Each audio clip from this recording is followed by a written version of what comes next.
I was on the IT and marketing committee. We are looking at sending an email to all the members of our committee, coming up with a logo for the coalition. I think everybody has heard 50 times tonight. The website is ct-rc.org. That is the central place for everybody to be able to go to and understand what our next actions are. So this bill that's coming through, Chris Murphy on the 9th, on the 23rd, those are our actions. So they'll be on the event calendar, they'll be posted. You can subscribe to the website. I'll be sending that out to everybody who's submitted their email for the subscription. What else are we doing? We're going to come up with a flyer, come up with a logo that we can put on the website, put on the flyer, put on the Facebook page, have like a brand recognition, product recognition, if you will. Those can be posted in gun stores, they can be posted at your gun club, grocery stores, if you can. Let's get like-minded people who don't know about this yet involved. Let's get like-minded people who don't know about this yet to the website.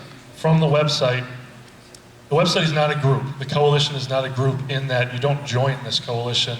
You join CCDL, you join Oath Keepers, you join CT Carry, and you become aware of what you need to do, when you need to email your representatives, when you need to call them through this website.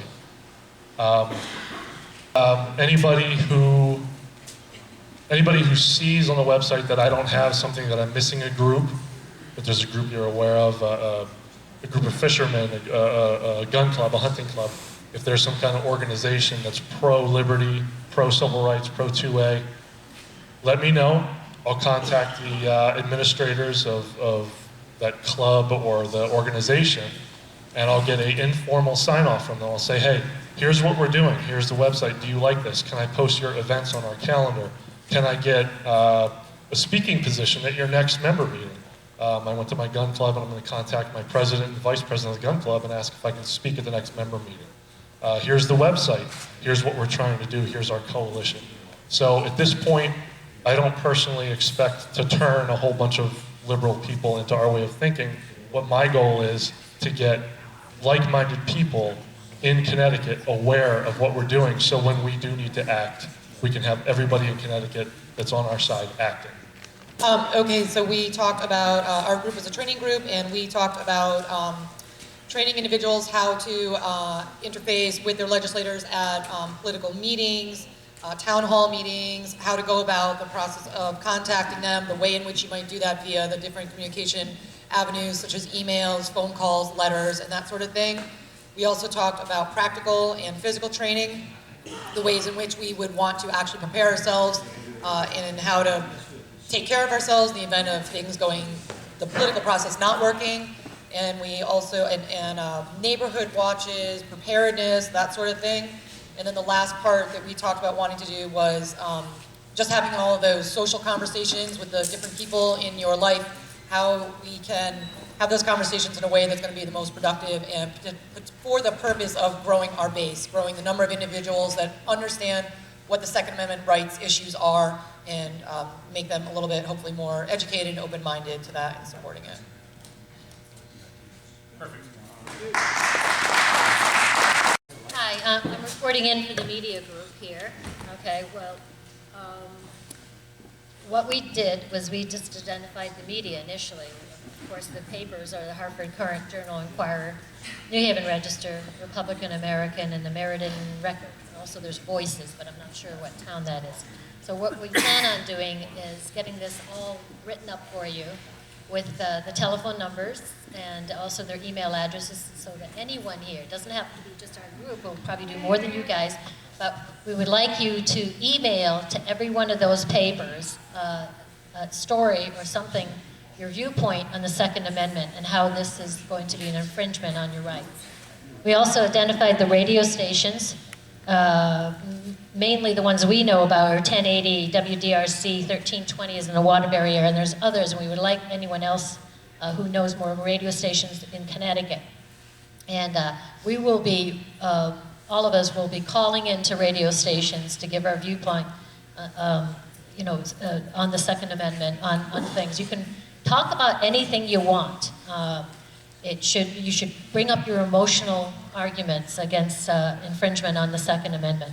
Talk about the people who were affected, people who could have lived if they had guns, people who have had victimized by crime, and where they would have been able to fight back.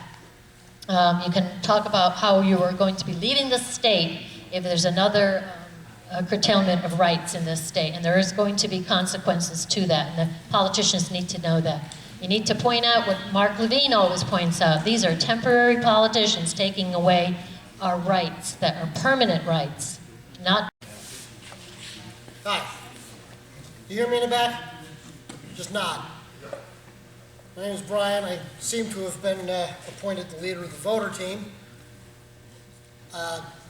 Our job, as I understand it, is going to be disintermediation, getting outside of the normal influence of the media and going directly to the voters, getting real information in their hands to counter what they're seeing if they watch CNN or they watch MSNBC or they watch the nightly news, because we know they're getting rubbish, and they're making decisions based on that because they don't realize there's other information out there to be had.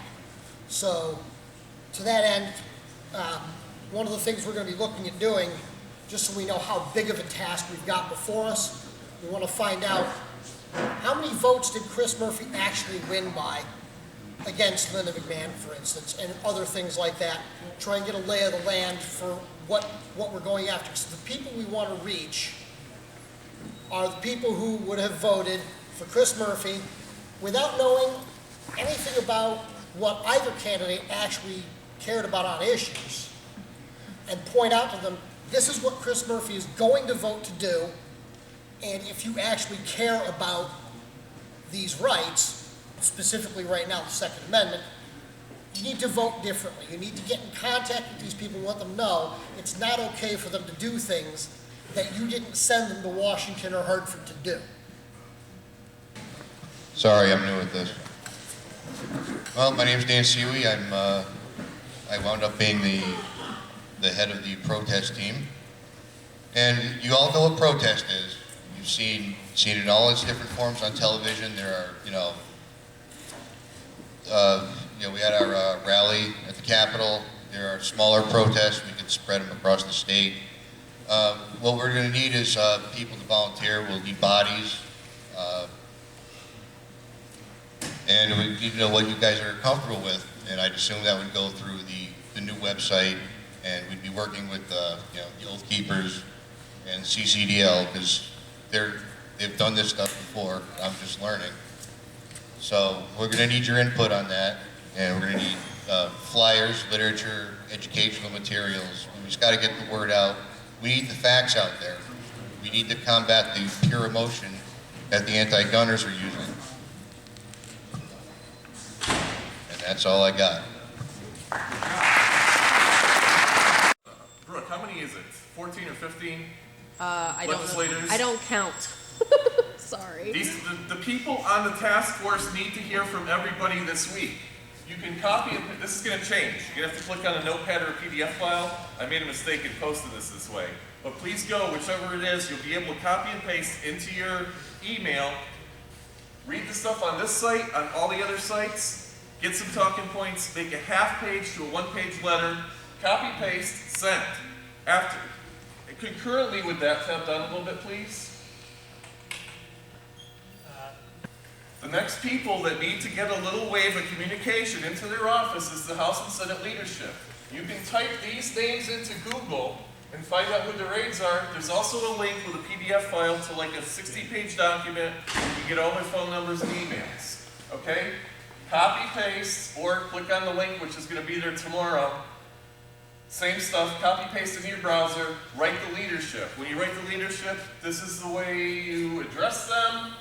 Make up your points, keep it to half a page, keep it polite, maybe thank them, even if you grit your teeth while you're typing it. Say thank you for this, and make your point politely and forcefully. If you want to write the governor's office, write, email, phone, here's some direct phones, okay? The links on here have direct phones.